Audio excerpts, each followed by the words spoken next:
Good afternoon. Thank you so much for this introduction. Thank you for being here. This is a tough subject. This is a subject that was not well debated yet, and now it is. And this is a subject that should draw the attention not just of the communities represented here and the experts, the staffers, but of the American public. We are a democracy, and it functions through dialogue and discussion and vote and consulting.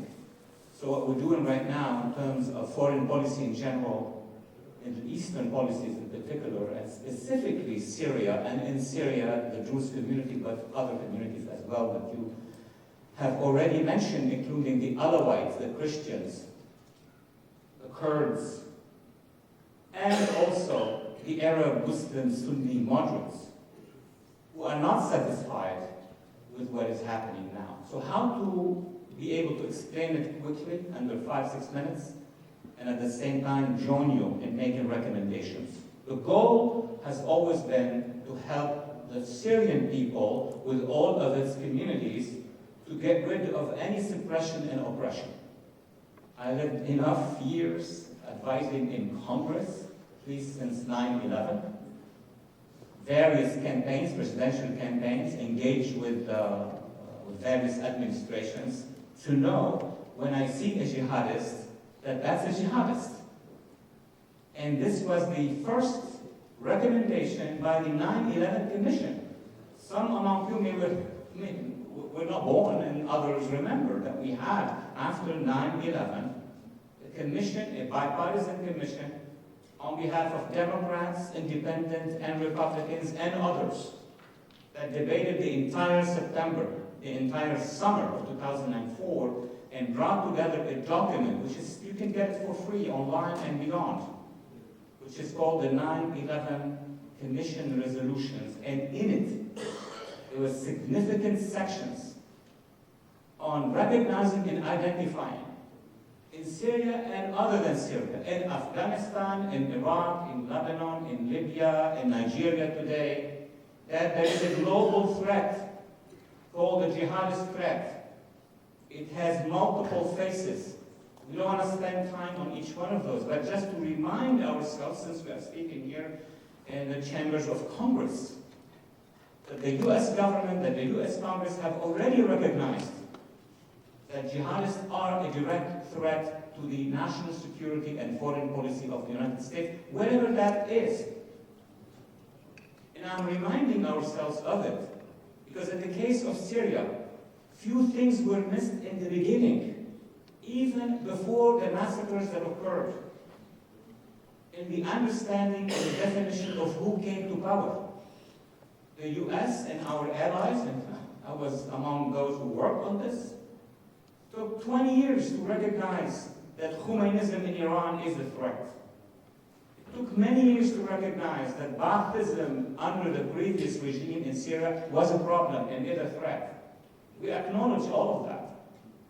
But there was no debate about who are these guys in charge of Syria today. Guys, I call them, well, they are recognized by the international community as a government, as a legitimate government. And that's where the debate is missing. And we know, and I know personally, that our administration, this administration under President Donald Trump, when they are convinced, when he is convinced that the United States need to protect Americans, need to protect our allies, as we've done with Israel, as we've done with many other communities around the world, there is an action in that direction. We are launching strikes as far as Nigeria to protect the Christian community.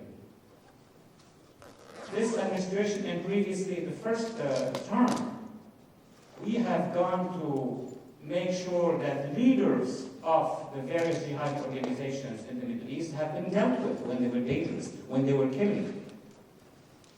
We had the head of the Quds Force served with something that was bigger than his life. We had the head of ISIS who was eliminated by our government. So the US knows when there is a threat, when there is a danger, and how to deal with that danger. I have no problem with that. Actually, I am conscious that we are, as Americans here, lucky to be living in the United States, the greatest force, not just on earth, but in history, that is protecting its own population. So let me go quickly to the issue that we are debating right now. As soon as the new regime came to power, mid-December 2024, as soon as that regime came in, there was a big debate in Washington as to what should we do with that regime. There were various opinions. Some within the administration, counterterrorism, said, well, he has not changed. He has not changed, the head of the HTS at the time. So we need to continue to put pressure until he and his organization would change. What would that mean? Until Hayat Tahrir al-Sham would come on a microphone, not secretly, and tell the world, probably like Gorbachev or some of the others who have changed from radicalism to moderation, very simple words. And that's how, as a political scientist, I measure if they have changed or not. That's in theory. We're not yet talking about in practice. We have abandoned jihadism. That sentence is the key word that will tell us if jihadists have changed or not. Okay? They have to communicate. We have abandoned the goal of establishing by force a caliphate worldwide. Once those statements are made, then there is a dialogue, and then we can establish the fact that we're dealing with ex-jihadists, not with jihadists who are not telling us that they continue to be jihadists. Of course, that's my opinion. I'm not reflecting anybody else's opinion. It was based on years and years of interaction with various administrations, with this Congress, and even when I was serving as a foreign policy advisor to Donald Trump in 2016-17. Second, regardless of what that ideology and identity meant, yes, some factions could be given a chance. I believe in this. Even if they haven't changed their ideology, a chance would mean that act as a non-jihadist.